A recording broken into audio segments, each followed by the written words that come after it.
결혼식 청첩장 하나씩은 받아보셨죠? 요즘 결혼식 청첩장 안 받아본 사람 찾는 게 더 힘들 정도라고 하는데요. 코로나19 사회적 거리두기가 해제되면서 가장 많이 늘어난 게 결혼식이라고 합니다. 통계청 2021년 혼인, 이혼 통계에 따르면 지난해 혼인 건수가 역대 최저인 19만 3천 건을 기록했죠. 그리고 결혼식을 한다고 해도 가족들이나 가까운 친인척 등을 초청해서 소규모로 하는 방식이었죠. 그런데 코로나19 사회적 거리두기가 해제되면서 결혼식이 다시 늘어나기 시작했습니다. 실제로 서울 주요 호텔은 내년 4월에서 5월까지 결혼식장 예약이 이미 끝났다고 합니다. 청첩장 못 받아본 사람을 찾는 게 힘들 정도로 예비 신혼부부들이 늘어났죠. 그런데 말입니다. 이 청첩장을 받아보니 막상 고민되죠? 바로 축의금 말이에요.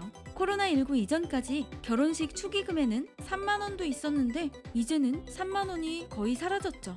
최근 한 인터넷 커뮤니티에는 결혼식 축의금 사연이 있는데요. 작성자는 전 직장 동료의 결혼을 축하하기 위해 왕복 4시간 거리를 운전해 식사도 하지 않고 답례품만 받아서 돌아왔다고 합니다.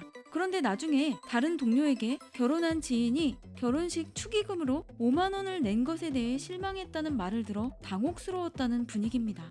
요새는 결혼식 축의금을 5만 원으로 해야 할지 아니면 10만 원으로 해야 할지 고민된다는 글들이 심심치 않게 보이고 있죠.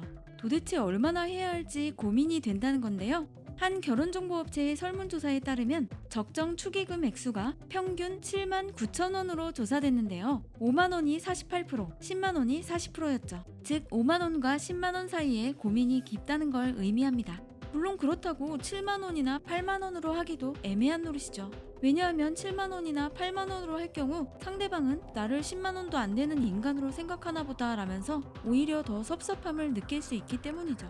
5만 원으로 하자니 예비 신혼부부가 나에게 실망할 것 같고 10만 원을 하자니 부담이 되고 그래서 고민들을 많이 한다고 합니다. 이제 3만 원 축의금은 욕을 먹기 때문에 5만 원으로 해야 하는데 문제는 물가 상승 속도가 너무 빠르다는 거죠. 최근 결혼식 비용과 피로연 밥값 상승이 심상치 않은 상황이죠. 일명 스드메라고 불리는 스튜디오 드레스 메이크업이 500만 원 정도 형성됐다고 하죠.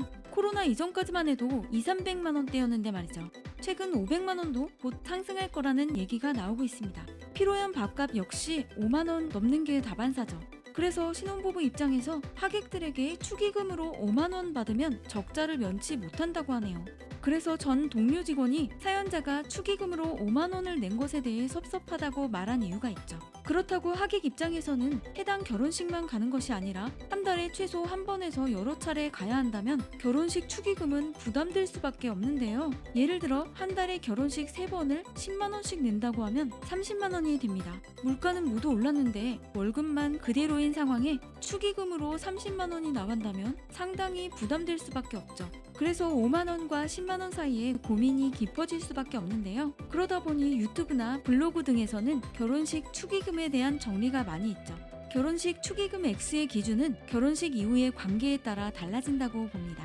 우선 청첩장을 보낸 예비 신혼부부의 결혼식 이후 대략 1년간 자신의 경조사가 예상되는 경우에는 결혼식 축의금 액수가 높아지죠. 예를 들면 자신의 결혼식이나 부모나 친인척의 장례나 결혼식과 같은 경조사가 있다면 예비 신혼부부의 결혼식 축의금 액수는 기본 10만 원이 됩니다. 그건 친하거나 친하지 않거나는 중요하지 않습니다. 별로 친하지 않아도 어차피 1년 안에 그 사람을 초대해야 하고 10만 원 축의금을 낸다면 그 사람은 해당 경조사에 오지 않을 수 없기 때문이죠. 그런데 말입니다. 그런 상황이 아니라면 결혼식 이후에 관계를 갖고 축의금 액수가 정해지는데요. 결혼식 이후에 1년에 한두 번 정도 보는 사이라고 하면 5만 원이 적당한 수준이라고 하네요. 가끔 연락하는 전 직장 동료나 연락이 끊긴 지 오래됐지만 직접 청첩장을 주는 지인이라면 5만 원이 적당한 수준이죠. 만약 상대가 1년에 3회 이상 자주 만나는 사람이라고 하면 10만 원이 적당합니다. 우정에 금이 갈 정도는 아닌 액수죠. 직장을 통해 알게 된 직원의 결혼식 역시 마찬가지죠. 사후에 금이 가지 않을 정도의 액수라고 할 수 있습니다. 만약 청첩장을 보낸 예비 신혼부부가 진심으로 잘 되길 바라는 친구고 부모님도 아는 친구라면 20만 원이 적당합니다. 물론 경제 사정이 좋지 않으면 10만 원도 괜찮습니다. 왜냐하면 상대는 이미 당신의 경제 사정을 알고 이해할 테니까요. 그리고 청첩장을 보낸 예비 신혼부부가 갑이고 내가 을이라고 하면 20만 원 정도 하는 게 적정하죠. 물론 그 이상도 괜찮고요. 그런데 청첩장을 받았을 때 나한테까지 청첩장을 왜 주지? 라고 생각했다면 말로만 축하하고 과감하게 관계를 정리하는 게 좋습니다. 앞으로도 결혼식은 많이 있을 겁니다. 그때마다 결혼식 축의금에 대한 고민이 늘어날 텐데요. 더욱이 계속해서 물가가 상승하면서 그에 따라 결혼식 축의금도 상승할 가능성이 있는데요. 월급 통장은 그대로인데 축의금 액수가 늘어나니 근심 걱정도 늘어나는 건 당연합니다. 그래도 이 땅에서 살아가는 모든 여러분 힘냅시다. 아자! 구독, 좋아요, 알림 설정해주세요.